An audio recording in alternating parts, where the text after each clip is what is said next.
नाजरीन, आप देख रहे हैं गुलिस्तान न्यूज। अभी तक का उर्दू खबरनामा लेकर मैं आपका मेजबान गौहर कुची आपकी खिदमत में हाजिर। तफसीलात से पहले सुर्खियों पर एक नजर।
और अब पेश है खबरों की तफसील। सबसे पहले बात करेंगे जिला राजौरी के सुरनकोट इलाके की, जहां नाजरीन डीडीसी मेंबर सुरनकोट सुहेल मलिक के गांव फजलाबाद में उनके घर के बाहर एक पुरस्कार धमाका हुआ और धमाके में एक निजी गाड़ी को नुकसान पहुंचा है। जहां बोलेरो गाड़ी उनके घर के सहन में खड़ी थी, उसे धमाका हुआ और धमाके के बाद उसे नुकसान पहुंचा। ये गुज़िश्ता रात 11 बजे के करीब ये वाकया पेश आया है, जहां पर डीडीसी मेंबर सुरनकोट का सुहेल मलिक के गांव फजलाबाद में उनके घर के बाहर एक पुरस्कार धमाका हुआ और धमाके में निजी गाड़ी बोलेरो गाड़ी को नुकसान पहुंचने के साथ साथ एक पालतू बिल्ली भी हलाक हुई है, जबकि घर की दीवारों पर भी धमाके के निशान हैं, उन्हें भी नुकसान हुआ है। सुहेल मलिक ने गुलिस्तान चैनल के साथ बात करते हुए कहा कि रात 11 बजे के करीब वो घर के अंदर मौजूद थे, तभी ये जोरदार धमाके की आवाज सुनाई दी गई।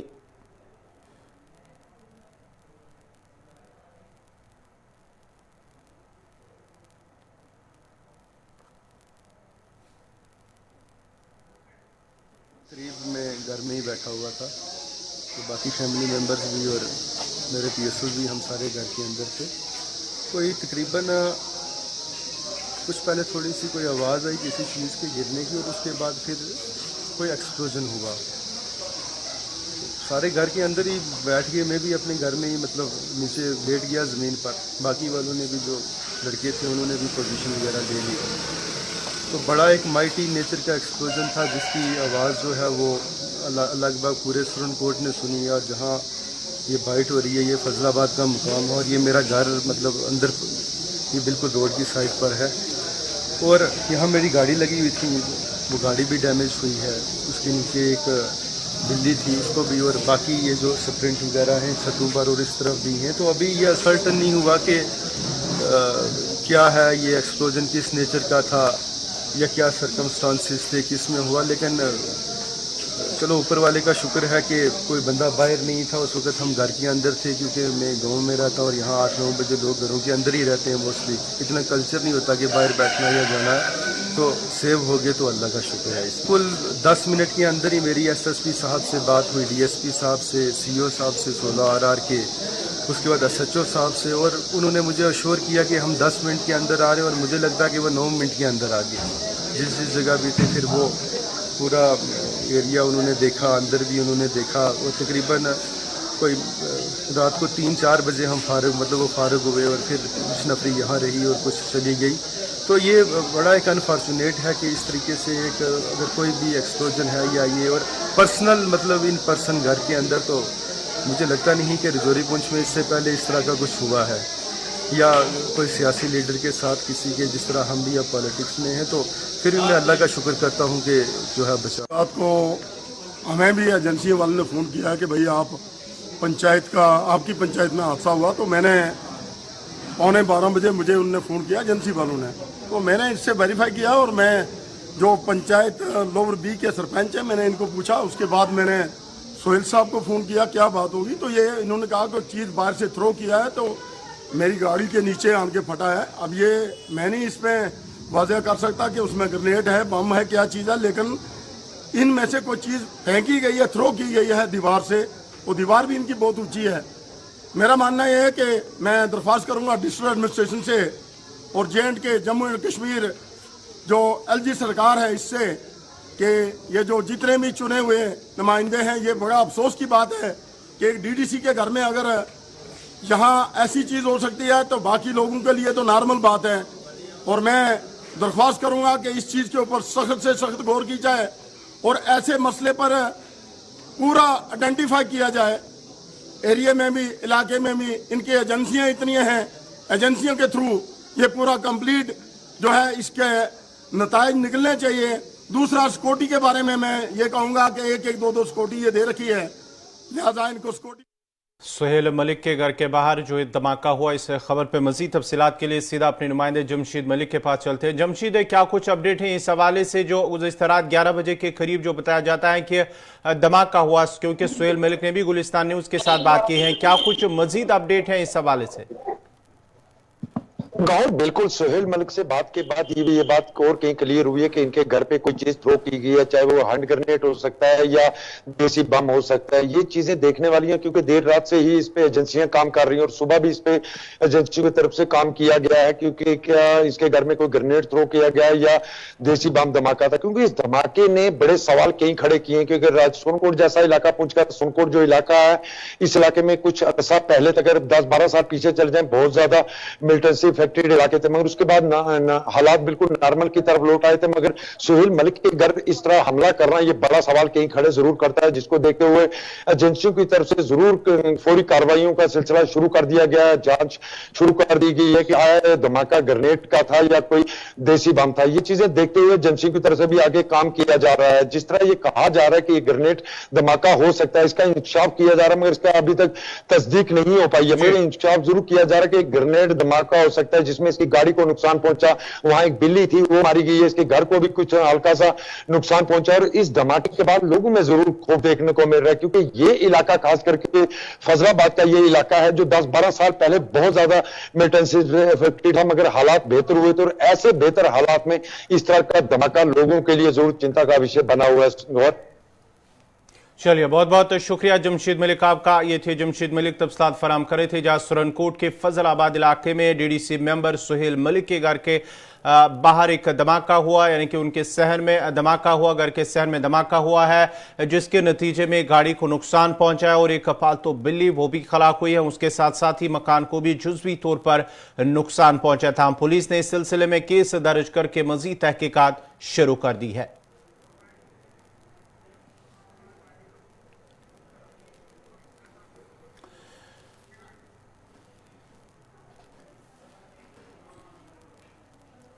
सेल्फ हेल्प ग्रुप इंजीनियरों का जहां लगातार एहतजाज चल रहा है, कल भी इंजीनियर डे के मौके पर उन्होंने श्रीनगर के अंदर एहतजाज किया जहां उन्होंने इस स्कीम को दोबारा बहाल करने की शुरू करने का LG इंतजामिया से अपील की है। उनसे मांग की है कि उस स्कीम को दोबारा शुरू किया जाए ताकि जो हजारों इंजीनियर हैं, डिग्री याफ्ता इंजीनियर, उन्हें रोजगार मिले और साथ ही साथ जो उनके साथ अफराद खाना है उन्हें भी रोजगार मिले। इस सिलसिले में आम आदमी पार्टी के जो तर्जुमान है डॉक्टर नवाब नासिर, उन्होंने आज श्रीनगर के अंदर एक प्रेस कॉन्फ्रेंस की और प्रेस कॉन्फ्रेंस के दौरान उन्होंने LG इंतजामिया से अपील की है कि सेल्फ हेल्प ग्रुप इंजीनियरों के हवाले से जो स्कीम शुरू की गई थी उससे दोबारा से शुरू किया जाए। इस हवाले से डॉक्टर नवाब नासिर क्या कुछ कह रहे हैं, सुनते हैं। एक ऑर्डर निकालते हैं, उस ऑर्डर में वो लोग जो एक छोटा सा परसेंटेज था सेल्फ ग्रुप इंजीनियर्स का, जिसमें डिप्लोमा होल्डर्स थे, डिग्री होल्डर्स थे, जिसमें PhD होल्डर्स थे, ये टेक्नोक्रेट्स जो बड़ी मुसीबत से पड़े हुए हैं, एक रोजगार की तलाश में एक स्कीम निकली थी गवर्नमेंट की तरफ से कि जितने भी काम होंगे उन कामों में कुछ फीसदी इन इंजीनियर्स को एकोमोडेट किया जाएगा। लेकिन अफसोस वो कुछ फीसदी भी इनसे छीना गया। ये काम क्या करते थे? जो भी प्रोजेक्ट निकलते थे वो क्यों फिशरी डिपार्टमेंट में निकलते थे, हॉस्पिटैलिटी में निकलते थे, एजुकेशन डिपार्टमेंट में निकलते थे, क्यों ना स्किम्स सोरा में निकलते थे या स्किम्स JDC में निकलते थे। ये पूरे काम में से कुछ फीसदी हिस्सा गवर्नमेंट ने इन इंजीनियर्स के लिए मखसूद कर दिया था। ये सोचा था कि चलिए इनकी भी जिंदगी का एक गाड़ी चलनी शुरू हो जाएगी। ये एक दो इंजीनियर्स नहीं है, ऑलमोस्ट 450, 4,500, 550 के करीब, 4,500 के करीब ये इंजीनियर्स हैं। लेकिन ये 4,500 इंजीनियर सिर्फ नहीं है, उनके साथ लाखों लोग जुड़े हुए हैं जो इन प्रोजेक्ट्स को करते हैं। अगर मैं आपको 2019 और 2020 की बात करूं, more than 150 crores were allocated to their works। यह सवाल उठाना चाहता हूं मैं। दो चीजें थी, एक इंजीनियर्स दुनिया के कोने कोने से पढ़ के आए थे, बड़ी मुसीबत से पढ़ के आए थे, फिर इनका यह मुद्दा था कि हम कोई कंट्रीब्यूट कर सके, अपनी JNK के लिए कुछ कंट्रीब्यूशन कर सके। और ये जब काम करते थे, क्योंकि ये एक प्रोफेशनल लोग थे, डिग्री होल्डर्स थे, डिप्लोमा होल्डर्स थे, PhD होल्डर्स थे, और काम में वो सलाहियतें दिखती थी, वो काम सही तरीके से होता था। लेकिन एक ऑर्डर निकलता है 4 अगस्त को, रैशनलाइजेशन एंड रीऑर्गेनाइजेशन एक्ट शुरू होता है। उस एक्ट के तहत सिर्फ PDD, PWD और जल शक्ति को, ये पूरे काम जो है उनके अंडर कर दिया जाता है, और उनको बोला जाता है कि आज के बाद ये जितने काम हैं ये आपके और JNK प्रोजेक्ट कंस्ट्रक्शन कॉर्पोरेशन जो है वो लुक आफ्टर करेंगे इस काम को। लेकिन उस ऑर्डर में एक चीज मेंशन किया जाता है, ये जो 4,500 engineers, diploma holders, degree holders या PhDs, इनकी रोजी छीनी जाती है। उसके बाद जब यही इंजीनियर्स रास्ते पे निकलते हैं अपनी फरियाद करने के लिए, एक कमेटी बनाई जाती है। वो कमेटी को बोला जाता है कि आप रिपोर्ट्स दे दीजिए कि कैसा काम था इनका, और इसको ये इन इंजीनियर्स को वो परसेंटेज जो है वो देना चाहिए या नहीं देना चाहिए। मगर अफसोस वो रिपोर्ट बन के भी आज 1.5 साल हो गया। LG साहब, आपके टेबल पे वो रिपोर्ट पड़ी है, थोड़ा सा वक्त निकालिए वो रिपोर्ट पढ़ लीजिए। इन हज़ारों घरों पे इनके बच्चे के स्कूल की फीस, इनके बच्चे के स्कूल की यूनिफॉर्म, इनके पेट पे लात मत मारिए। ये टेक्नोक्रेट्स है, they are not illiterate people, they are technocrats. ये हमारा फ्यूचर है। अगर आप जॉब नहीं दे सकते हैं तो आपको कोई हक नहीं बनता है जॉब छीनने का। मैं यहाँ गुजारिश करूंगा, जब ये खत्म हो गया था तो मुर्मू साहब का आखिरी डिसीजन था ये। शिमाली कश्मीर के जिला बांडीपुरा के सुंबल डिवीजन में मकामी लोगों के साथ साथ सैकड़ों ताजरों ने फुटब्रिज की तामीर में नाकामी पर आज सुंबल बंद का ऐलान किया था, जिस दौरान इलाके में कारोबारी इदारे आज बंद रहने के साथ साथ सड़कों से ट्रैफिक की आवाजाही भी मुतासर रही। फुटब्रिज का संग बुनियाद दरअसल साल 2014 में रखा गया था और आज तक पुल मुकम्मल नहीं हुआ। ट्रेडर्स फेडरेशन सुंबल ने आज सुबह भी एहतजाज किया। मेन बाजार सुंबल में जमा होने वाले मुश्तिल दुकानदारों ने इंतजामिया के खिलाफ नाराबाजी की और फुट ब्रिज बनाने का मुतालबा किया। इसे जल्द अज जल्द मुकम्मल करने का मुतालबा किया है। सुंबल बंद की कॉल दी है, ये हम मजबूर हो गए ये कॉल देने के लिए, क्योंकि हमने बहुत सारी रिप्रेजेंटेशंस वक्तन फवक्तन हुकूमत को दे दी थी, अपने लोकल एडमिनिस्ट्रेशन को दे दी थी, लेकिन उस पर कोई सुनवाई नहीं हुई। हम मजबूर हो गए कि लोगों का हम पे इतना दबाव बना कि नहीं हमें बंद करना है, ताकि हो सकता है कि उन तक हमारी ये बात पहुँचे कि हमें इन अशद ज़रूरत है। यहाँ पे सुंबल में बहुत सारे डेवलपमेंटल वर्कर्स जो है वो पेंडिंग है, कोई काम नहीं हो रहा है। मेनली जो हमारा सुंबल ब्रिज है सबसे ज़्यादा अशद ज़रूरत जिसकी हमें है, जिसने हमें 2 डिवीजन में तकसीम किया है सुंबल सोनावारी को, उसको जोड़ने के लिए ये ब्रिज हमारा काम करता था, उसके लिए हमने आज ये बंद की कॉल रखी। देखिए, अगर आज भी हमें ये एश्योरेंस की बात हम नहीं कहेंगे, क्योंकि एश्योरेंस हमें बहुत सारी दफ़ा मिला लेकिन उसके बाद काम नहीं हुआ। आज हमें अगर बिल्कुल भी ये रिटर्न में मिलेगा कि हमारा काम जल्द से जल्द स्टार्ट होगा तो हम इस कॉल को बंद करते हैं, नहीं तो आने वाले वक्त में हम गैर मुइना मुद्दत के लिए हड़ताल देंगे, और वो हड़ताल खाली सुंबल बाजार की नहीं होगी बल्कि पूरे सोनावारी की होगी और उसमें बड़ी शिद्दत अख्तियार होगी। ये अवामी काज है।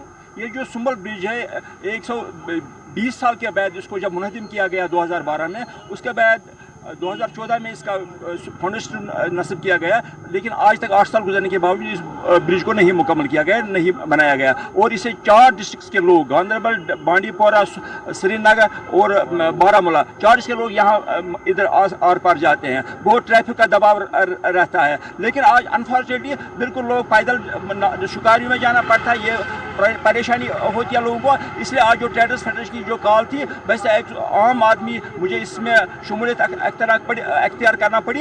ये तो सिर्फ एक बंदे को इसमें जिम्मेदार नहीं ठहरा, तो मैं कुछ ऐसी नेग्लिजेंस हुई है इसमें, whether it is the department of R&B, it is the department, any department जो यहाँ लोकल एडमिनिस्ट्रेशन है, मैं उन सब से गुजारिश करूँगा कि पब्लिक काज को समझ कर, ये तो कोई सियासत नहीं इसमें, हम तो आम लोग हैं, आम लोग की शिकायत को हुकूमत तक पहुँचाने के लिए हमारा रोल है। हम यहाँ ट्रेडर्स फेडरेशन इस कॉल को लबैका कहते हैं, बट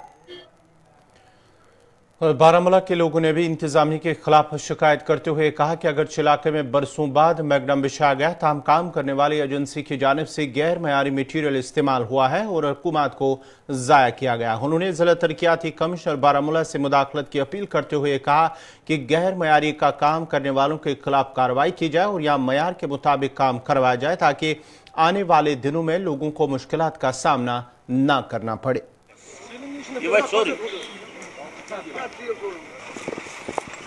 ये अगर तारकोल है, हम तो नहीं चाहिए। ये देख लीजिए, मटीरियल ही खराब है।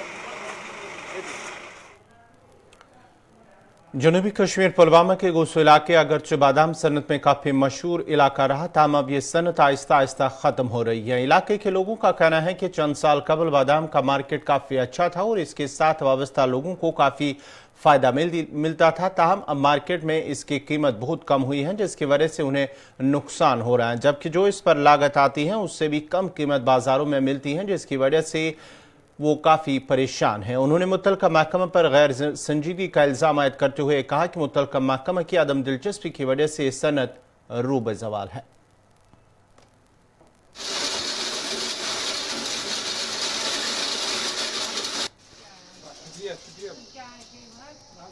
दह वरी वह वरी ये सात बादाम सनद तमाम मिसाल वन अगर कुछ जाए जमीन त्रख बेकार तथ रो बादाम कुल पे करान कम मुल्कों पे दपान कुन जाए बन असल बादाम सह रो पन्निस बागस क्या तम सात फायदा मिलान पे ये सात बादाम कोर तैयार बासो वो पतूस गो तैयार 10 वरियन 15 वरियन कर मेहनत खतरनाक इन बागन ये सात बादाम गो बरोबर तैयार वन ये सात बादामस वन रेट हे वन हेको बादाम कनित दो वन प्रॉब्लम कहें वन बनो डिस्ट्रिक्ट पुलवामिस मज गुसिस मज बनो वन सनद बादाम वन नसा हे गरीबी यित कह मगर सनिस बादाम किलोस गई 135 140 रेट तमि हर गसान कहें बादामन टाइम वन आज मगर आज 130 रपी दिवान बादाम किलोस भाव ये बादाम किलोस 500 रपी लगान खर्च ये ब्रो बादम भाव सह भाव वनकस कहें तमिस चूरिम हिस्सा वनकस भाव डिपार्टमेंट अत सनान कहें तमो यह त्रथि पत पोशे वन गई तम मजबूर इन बादाम कुल टित नसब ज्यादा गाम गो ये मजबूर बादाम कुल चटने खतर तो ये अंदर वन ऊँट कुल कर तैयार। जिला पुलवामा के लोग बादाम सनत से ज़्यादा वाबस्ता है, मगर अब ये सनत ज़वाल पजीर हो रही है। इसकी वजह यह है कि इसकी मुनासिब कीमत नहीं मिलती है, जबकि आज मजदूर दिन भर 600 से 700 तक और खाना भी उनको देना पड़ता है। हुकूमत इस सनत की तरफ कोई भी ध्यान नहीं दे रही है। अगर सूरत हाल ऐसी रही तो ये दिन ब दिन ज़वाल पजीर हो रही है। सितंबर साल 2014 में जम्मू कश्मीर में क़यामत सगरा, खासकर वादी कश्मीर में क़यामत सगरा का मंजर पेश करने वाला सैलाब आया था, जिसमें हर सिमत तबाही मुंह चढ़ा रही थी। हालात जब बदले तो इंतजामिया ने 49 हाईटेक डिवाटरिंग पंप प्रोजेक्ट का आगाज किया, चूंकि सैलाब की वजह से बेशतर पंप तबाह हो गए थे। वर्ल्ड बैंक की मदद से पंप का प्रोजेक्ट शुरू हुआ और 2 कंपनियों को 102 करोड़ के टेंडर के साथ ये काम सौंप दिया गया। कंपनियों ने पूरी तैयारी के साथ काम शुरू किया और काम के दरमियान अखराजात महदूद बजट से कहीं ज़्यादा हो गए। फिर SMC कमिश्नर को ERA की जानिब से दरख्वास्त की जाती रही कि उन्हें फंड फराहम किए जाए। कंपनी मुतालबा करती रही और इंतजाम नजरअंदाज। नतीजे में 102 करोड़ के टेंडर पर 124 करोड़ खर्च कर चुकी कंपनी में डिवाटरिंग पंप प्रोजेक्ट पर काम रोक दिया है।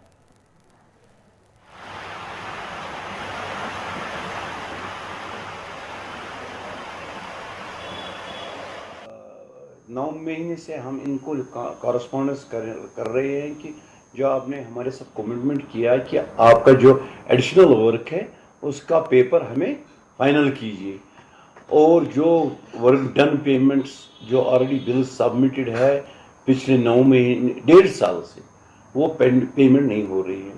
फाइनली हमने डिसीजन लिया है कि हमने बोला कि हमारा कोई सुनता नहीं है, तो ये इतना बड़ा प्रोजेक्ट है, प्रेस्टीजियस प्रोजेक्ट है, हमने फाइनली डिसीजन लिया और हमने कमिश्नर एसएनसी को 9 महीने सीओ इरा को कंटिन्यू 9 महीने से हम इसको मेल कर रहे हैं कि काम बंद है और काम कंटिन्यू बंद है, तो हमने अपना सामान वापस उठाया। तो 9 महीने से गवर्नमेंट ट्रस्ट से मस नहीं हो रही है। कारण क्या है इसका, इसके पीछे क्या है, ये आपको गवर्नमेंट ऑफिशियल ही बता सकते हैं। देखिए 130 एक्चुअली जो original cost of the DPR है दैट इज 102 करोड़। तो 102 करोड़ जो हमारा एक्सपेंडिचर हो चुका है, इसमें वेरिएशन एंटिसिपेटेड थी, इसमें पता था कि इसमें वेरिएशन होनी है कहीं ना कहीं जो है ना, दैट इज नॉट मतलब ये कोई चीज़ बाहर से लाई है और वहाँ से रख दिया, उसका हमें कास्ट पता वहाँ रख देंगे, लेकिन ये बनानी होती है साइट में, कहीं कुछ ना कुछ साइट पर तब्दीलियाँ होती हैं, इसलिए इसमें थोड़ी वेरिएशन हमने पहले ही इसको एंटिसिपेटेड था, पहले ही पता था इसमें वेरिएशन क्लास भी रखा हुआ था कि कोई भी वेरिएशन हो जाएगी और दैट मस्ट बी अप्रूव्ड। ठीक है, तो उस हिसाब से जो है हमारा ये रिवाइज्ड हो गया कास्ट इसकी। तो 121 करोड़ की वेरिएशन जो है इसमें हमें 21 करोड़ की वेरिएशन